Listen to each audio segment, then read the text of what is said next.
সমাজে যেসব পাপ কাজের প্রচলন রয়েছে তার মধ্যে একটি হচ্ছে গীবত। গীবত বান্দার অজান্তে তাকে জাহান্নামে নিক্ষেপ করেছে। গীবত চুরি, ডাকাতি, জিনা, ব্যভিচার, সুদ, ঘুষ, এমনকি মৃত ভাইয়ের পচা গোস্ত খাওয়ার চেয়ে একটি নিকৃষ্ট কাজ। কিন্তু অবাক করার বিষয় হলো, মানুষ এসব পাপ কাজ করতে অনেক পছন্দ করে। চার আসর থেকে শুরু করে সোশ্যাল মিডিয়া, এমনকি আল্লাহর ঘর মসজিদও এই পাপ কাজটি করে থাকে।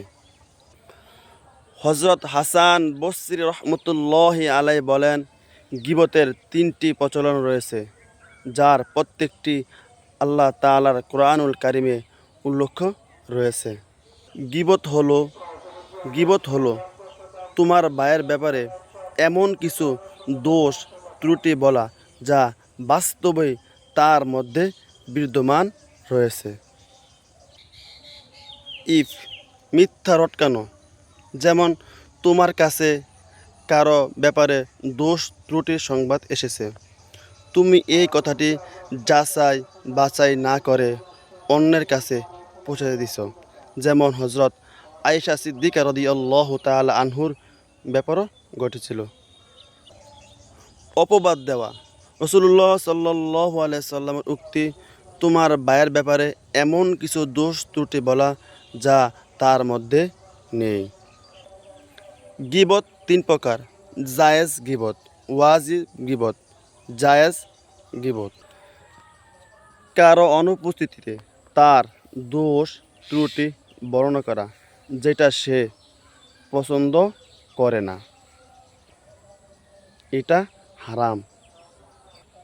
মুসলিম সমাজকে বা কোনো ব্যক্তিকে সাবধান করার জন্য কোনো দোষ ত্রুটি বর্ণনা করার ক্ষেত্রে এটা ওয়াজিব গীবত বলা হয়।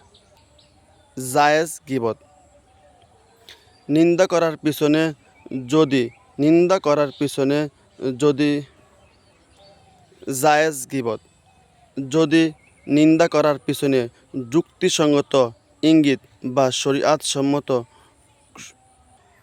কোনো কারণ থাকে, সেটাকে জায়েজ গীবত বলা হয়।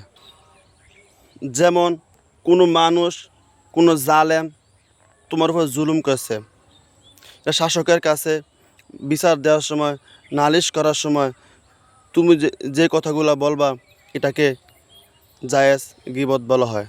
ইনশাল্লাহ আগামী ভিডিওতে গীবতের শাস্তি সম্পর্কে আলোচনা করব। যদি আপনারা পাশে থাকেন ইনশাআল্লাহ।